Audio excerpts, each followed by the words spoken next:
you. Yeah, so today I want to talk about joint work with these three people, Natasha Blitvic, Thomas Bray, and Alexandru Nica. Basically it's about random non-crossing partitions and certain statistics on them, like they count blocks, for example. Yeah, so the main point of this talk is that we have sort of like a new way of sampling these non-crossing partitions, which is not uniform. And so I want to, it's more structured. And so I want to kind of talk about that. So just to set some notation, because I'm sure everyone here knows this stuff. So NC of n is the set of non-crossing partitions, right, with the base set 1 through n. And the number of elements is the nth Catalan number here. So I'm also going to use this notation for the number of blocks. So, absolute value of pi is the number of blocks for each L. This notation, this is the number of blocks with size L. Yeah, so this is just a set notation. The other part of the title, monotonically ordered non-crossing partitions, this is a certain structure that you can put on a non-crossing partition. So like here's an example. Basically the idea is that you have some sort of like a linear order on the blocks. So like in this case, this one comes first, and then this one, then this one, and then this one. And so the thing that makes it monotone is that it's supposed to respect like the nesting structure. Right? So if you have, so like for example, this block is nested inside this block, and so it should have a higher number in this order. And yeah, so we use this notation NC mton of n for the set of pairs where pi is a non-crossing partition of n, and u is a monotone ordering of pi. And so you can show without too much trouble that the number of things in here is n plus 1 factorial over 2.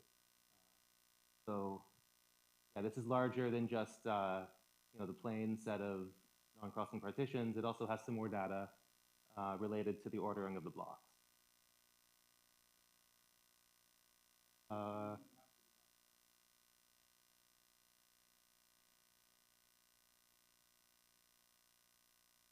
It's what comes out of the recursion, basically.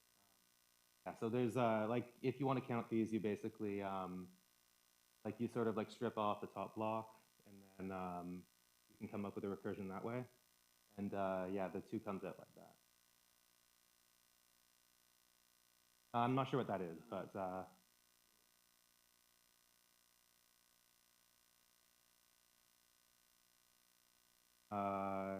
yeah, so like to prove this, yeah, you come up with a recursion by like stripping off the block with the highest label.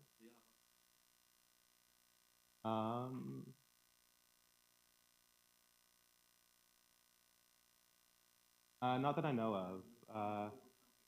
Yeah, I'm not that I know of. Yeah, the proof I know is just like using a recursion. So yeah, so this is what a monotone ordering is.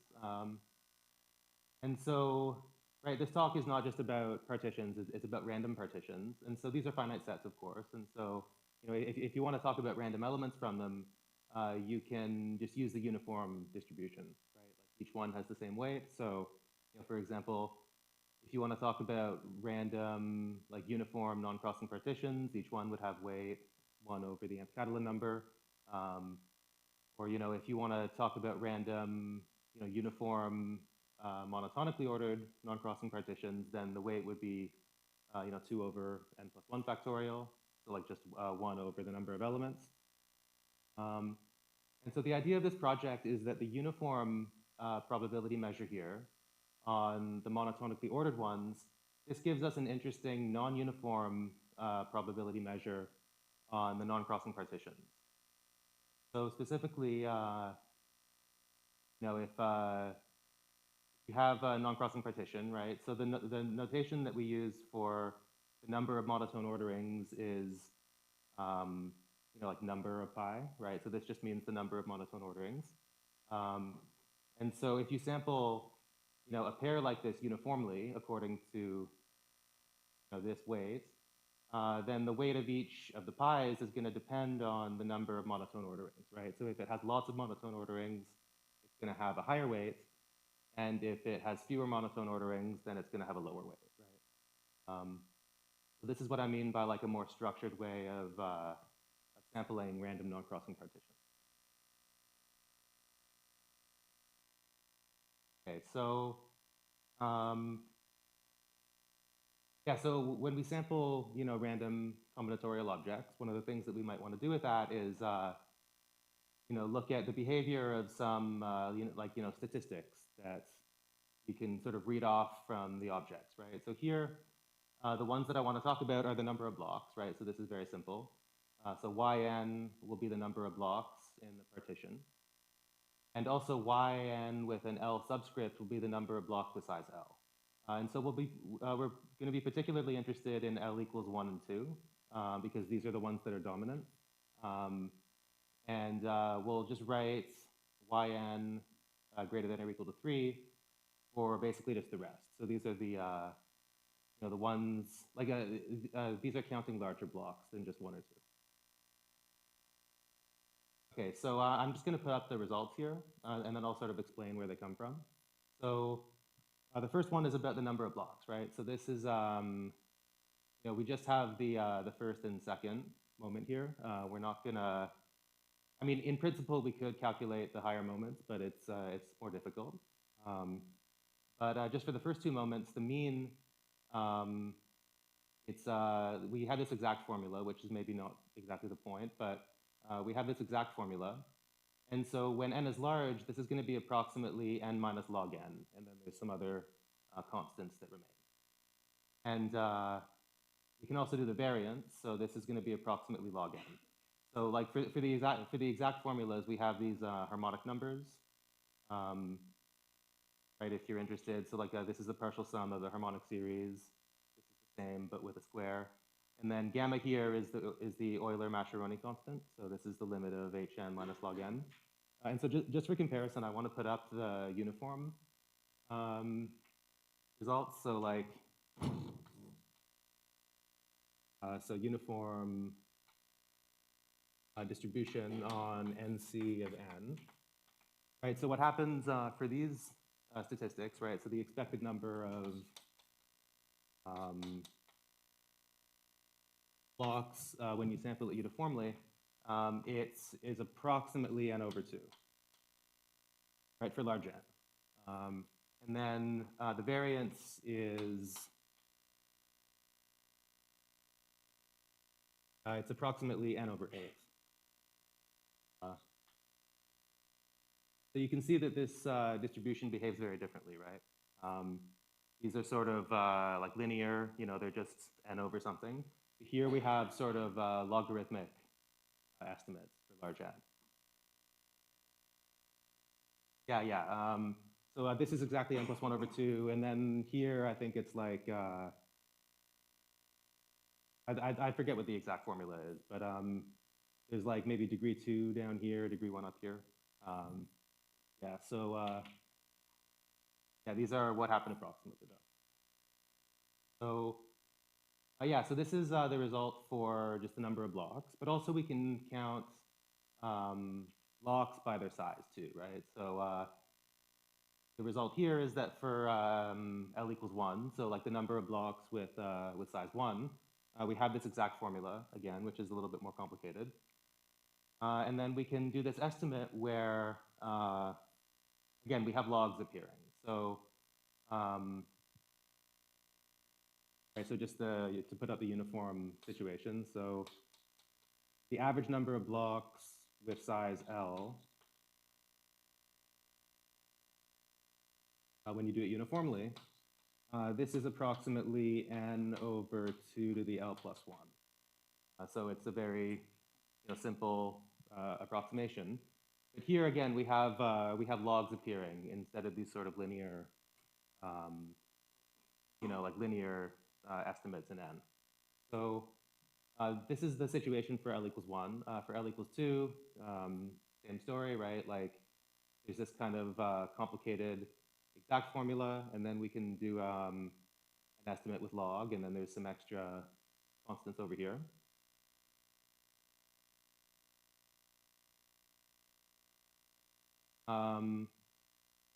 So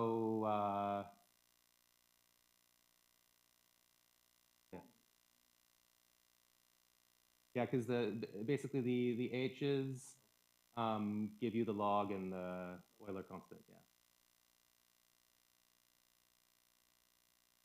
Yeah. So like again, it's logarithmic, and then when you go higher than 1 or 2, then it's just very small, right? So what this is saying is that when you make n large, most of the blocks are going to have size 1 and 2. So this is sort of biased towards like shallow partitions, or partitions that don't have partitions that have lots of small blocks, basically. Yeah, exactly. Yeah, exactly. Because like if you maybe I can bring this down. Yeah, like if you have if you just think of pair partitions, if you have something like this, then the number of monotone orderings is just going to be like the number of pairs factorial. Whereas if you have something which is highly nested like this, then there's only one monotone ordering. So these are very, like this distribution is biased against these in favor of these. Right, so lots of small blocks, basically. Yeah, so these are the results on NC. And so I want to kind of explain where these come from, right? Like what kind of structure we're using, which is particular to these monotone orderings, which kind of give rise to these results. Right, and so the basic idea is that this, if you take a disjoint union of monotone ordered non-crossing partitions, like for each n, you can give this a tree structure. And so, right, the root here is just going to be the unique element of like when n equals 1, right? Because there's only one of these, right? It's like just this, like block with one element, which is labeled by 1. So this is going to be the root. And then I'm just going to put up the definition of how you get the parent of each node. But I'm going to actually draw some examples on the board just to illustrate how this works. So, right, so basically, what you do given a node in this thing that's supposed to be a tree, to construct a parent, you basically look at the block with the highest label, and you shorten it by 1, right? So, for example, if you have this, right, this partition, and maybe it's labeled like 1, 2, 3, for example, then the highest labeled block is the one that's labeled 3, right? So it's the singleton here. And so what you do is you reduce the size of this block by 1, and so that just gets rid of it, right? So you end up with this partition. And it's labeled just by carrying over the same labels from the larger one. So this is the parent of this in this tree. Or maybe you have the highest block with more than one element, right? So you can just use the same partition. Make this 2. Right, so here the highest block is a pair, right? And so what we do to get the parent from this is just reduce the size of this by 1. So turn it into a singleton. So it looks like this. Right, so these are just some examples of how you get to the parent in this tree. So the thing that I wrote here is basically just a more precise way of describing this process. And so this makes this NC monotone a tree. And so this tree is actually pretty well behaved. It's not exactly regular, but it does have sort of a regularity-like property where every node has exactly the number of children of each node is just based on the level that it's at. So like if pi is in NC of n and u is a monotone order, then this will have exactly n plus 2 children in the tree. So namely, if you look at this partition, for example, the ways that you can get at children are by adding a singleton, right? Like you can add one here, here, here, here, here, or here. So there's n plus 1 choices. And then also what you can do is take the highest block and like expand it by 1. So that gives you your n plus 2 child, right? So yeah, so this is a fairly nice tree, I guess. And by the way, I'm going to keep using this notation, j of pi and u. This is just a name for the highest block of pi, right? Like according to the labeling u.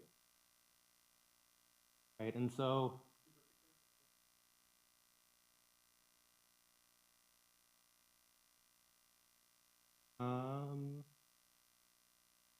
yeah, I guess you can maybe do an argument that way. Yeah, I'd have to think through the details, but yeah, that might work.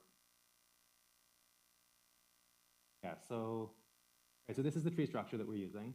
And then also, we want to figure out like what makes these statistics special in relation to this tree structure. Like, why are they well behaved? So this is another thing where I'm just going to put a definition up and then draw some examples to sort of illustrate it. But the idea is that all of these statistics that we defined here, they all behave very similarly in relation to this tree structure. So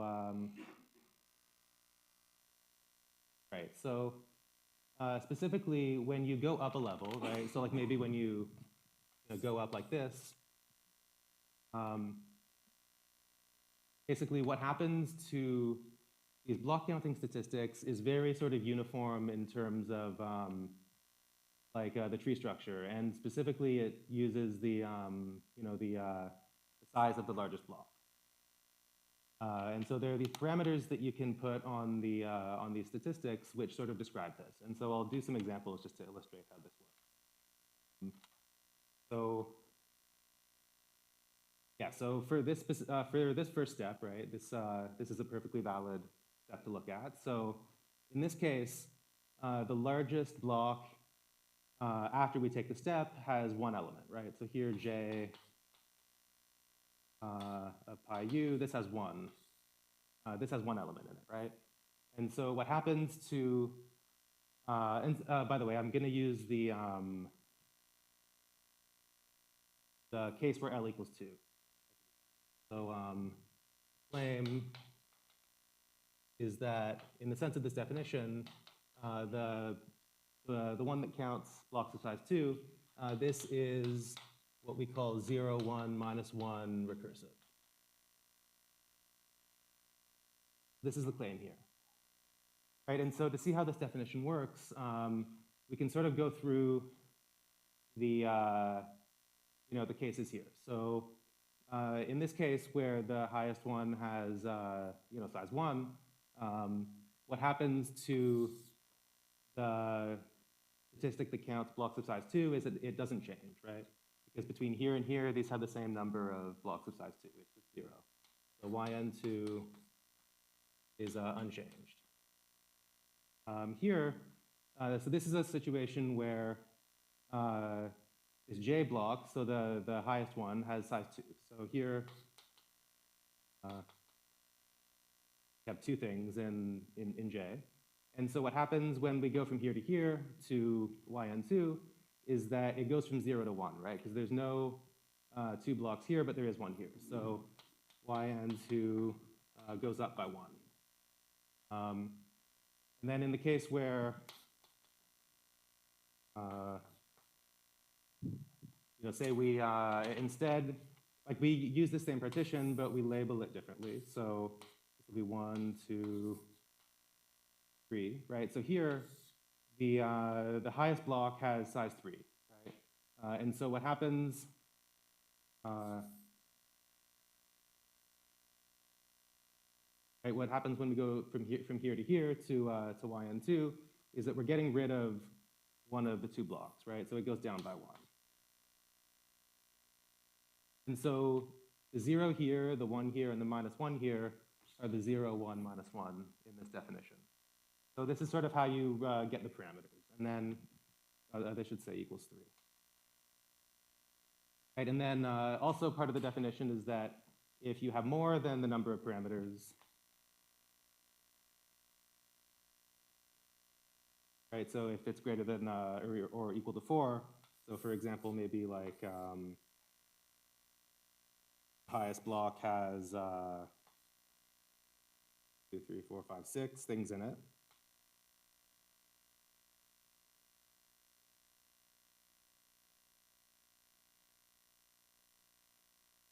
Right, so what happens here is just nothing happens, right? Yn is unchanged again. So when the highest block has at least 4, the Yn2 is unchanged. Right, so what I've done here is I've shown that Yn2 fits into this definition where R1 is 0, R2 is 1, and R3 is -1. And so all of the statistics that I've shown results about sort of fit into this definition.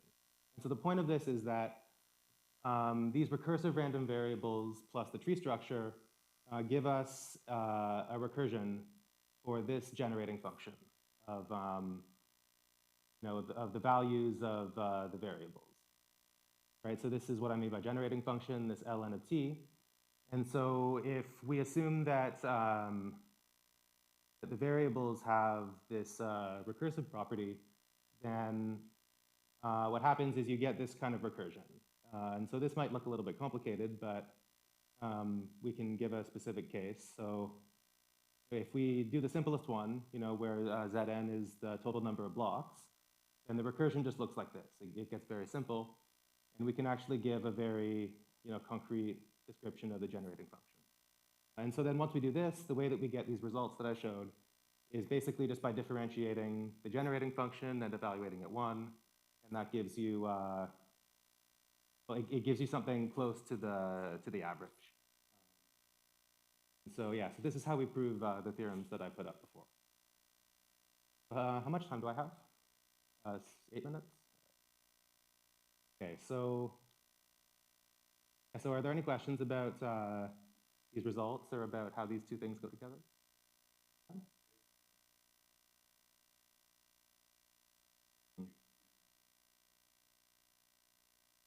Yeah, so that's a great question. So, I mean, you can compute higher derivatives of this and get higher moments, but the problem is just figuring out how to make sense of the complicated sort of expressions that you get. We are interested in trying to get a central limit theorem, at least for the total number of blocks, because in the uniform case, there is a CLT. When you center by, I guess it's covered now, but when you center by n over 2 and normalize by square root of n over 8, it's known that you get a Gaussian in the limit. And so, yeah, we're interested in trying to upgrade our results to that, but yeah, it's a work in progress.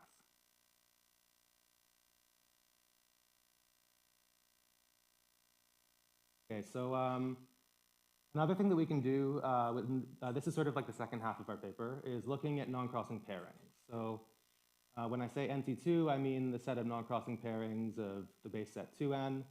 And again, the number of elements here is the nth Catalan number. So this concept of monotonic ordering, it applies just as well, right? They're just partitions. And it turns out that the number of elements of NC2 monotone of 2n is 2n minus 1 double factorial. So this means, if you haven't seen this before, it means this.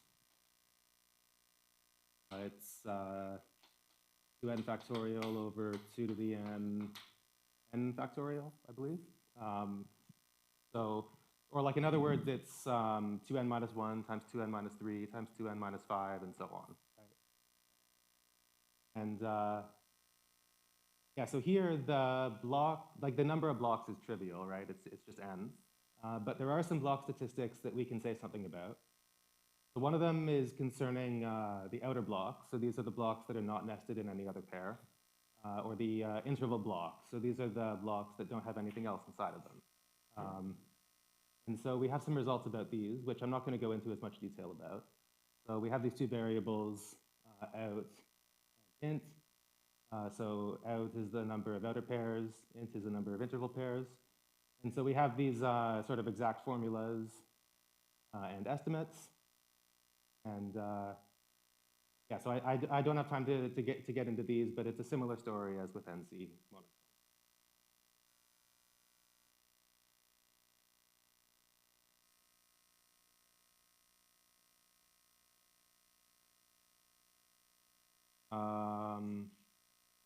Okay, so yeah, that's a good point. I hadn't thought of that. I'd have to think about it, but yeah, that's an interesting point.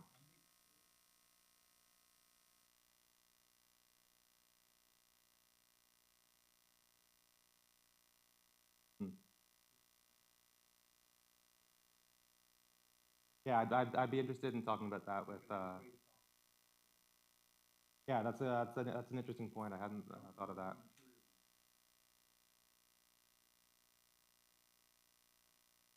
Yeah, so again, the story here is kind of similar to with NC monotone, so I'm not going to spend too much time on it.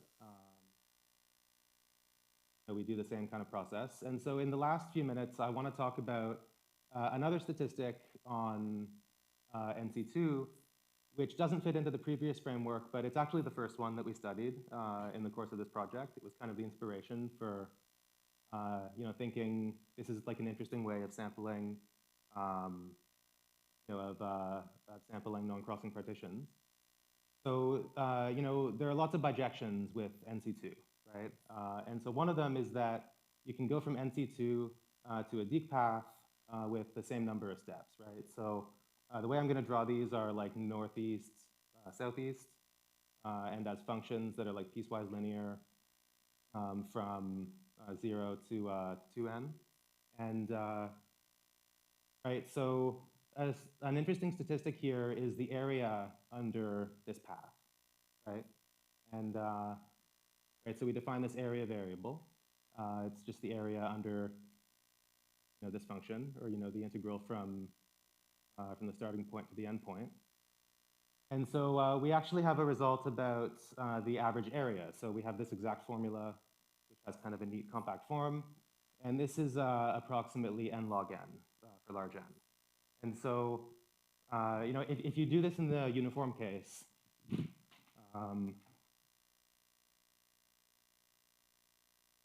the expected area, if I recall correctly, it's square root pi times n to the 3/2, something like this. This is known from like the 1990s when people were studying Deke paths a lot. And right, so here instead of having this sort of like algebraic expression, we have this log instead. And so the reason that we were initially interested in this area statistic is because we were interested in the shape of these paths for large n. And so this is the uniform case. So here I used Sage to come up with 5,000 uniformly sampled NC2s with 200 steps.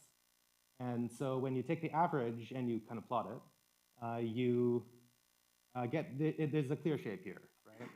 And so it seems like this is kind of implicitly known in the literature on random trees.